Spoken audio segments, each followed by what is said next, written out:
गुजरात में जिस हिसाब से सुशासन कायम किया और लोगों को सुरक्षा और सलामती दिया है, तो निश्चित रूप से इस चुनाव में भी बड़े मार्जिन के साथ भारतीय जनता पार्टी का विजय होगा। और गुजरात में जो विजय होगा वो आने वाले 25 साल का गुजरात कैसा होगा वो तय होने वाला है। विरमगाम से भी हमारी जीत होगी और निश्चित रूप से इस चुनाव ने लोकतंत्र के जो मायने थे उसको मजबूत करने का काम किया। हाल ही बात करें एग्जिट पोल की, हमने जिस तरह से एग्जिट पोल देखा है, बीजेपी यहाँ पे 7वीं बार रिकॉर्ड बनाते हुए, उसको क्या कुछ कहना चाहिए? ये जो सरकार बन रही है वो गुजरात के लोगों के सपनों के साथ गुजरात की सरकार ने जो काम किया है उसके आधार पे बन रही है। पिछले 20 सालों से एक भी दंगा फसाद नहीं हुआ। पिछले 20 सालों से गुजरात के भीतर किसी भी प्रकार के आतंकवादी हमले नहीं हुए।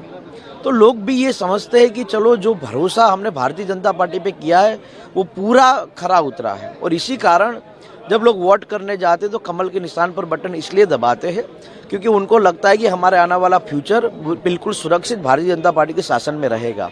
नरेंद्र भाई मोदी और भारतीय जनता पार्टी ने उस हिसाब से यहाँ सुशासन कायम किया है जिसके कारण लोगों में भरोसा और मजबूत हुआ है। एक और जानना चाहिए, कांग्रेस जिस तरह से यहाँ पे दूसरे नंबर पार्टी थी लेकिन अब वो लगातार पिछड़ती जा रही है, क्या वजह मान रहे हैं? कांग्रेस जिस तरह परफॉर्मेंस बात करे, यहाँ के गुजरात की बात करें, दिल्ली एमसीडी की बात करें, किस तरह से देख रहे हैं? कांग्रेस ने गुजरात की अस्मिता और गौरव के खिलाफ काम किया है। जब देखो तब गुजरातियों के खिलाफ टारगेटेबल स्टेटमेंट देना, गुजरात के लोगों को कैसे अपमानित किया जाए उस पर ध्यान देना, इसी कारण गुजरात के लोगों को लगता है कि विपक्ष की भूमिका निभाने में भी कमजोर लोग हैं।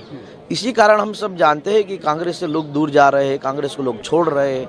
तो इसी कारण मेरा ये मानना है कि कांग्रेस पिछड़ती जा रही है। राहुल गांधी जिस तरह से लगातार भारत जोड़ो यात्रा कर रहे हैं और जिस तरह से एमसीडी का चुनाव का रिजल्ट है, कहीं ना कहीं वो उनका सफल नहीं नजर आ रहा है या उनका जिन नेताओं के पास विजन नहीं होता वो कभी सफल भी नहीं हो सकते और देश को आगे भी नहीं ले जा सकते। हाँ, गुजरात में 2 और नई पार्टियां हैं, आपने आम आदमी पार्टी की बात करो, एमआईएम, ये दोनों पार्टियां कहीं ना कहीं बीजेपी को नुकसान कर रही है या किसी को नुकसान कर रही है? हर किसी को चुनाव लड़ने का अधिकार है, लेकिन जिन पार्टियों ने गुजरात की धार्मिक भावनाओं को आहत करने का काम किया हो वो पार्टी कभी सफल या नहीं हो सकती।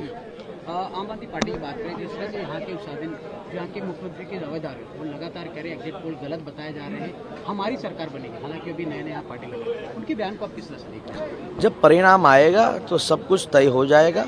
जब परिणाम आएगा तो दूध का दूध और पानी का पानी हो जाएगा। कितनी उम्मीदें कर रहे हैं आप यहाँ से? आज गुजरात में कितनी सीट आएगी बीजेपी की? 135 से 45। सरकार पर फिर बनती नजर आ रही है? सरकार तो बनने वाली, आपको कोई शक है? किस तरह का जल्लोष रहेगा अगर सरकार बनती तो? देखिए मैंने तो व्यक्तिगत रूप से ये कहा है कि हम सरगस नहीं निकालेंगे, क्योंकि सरगस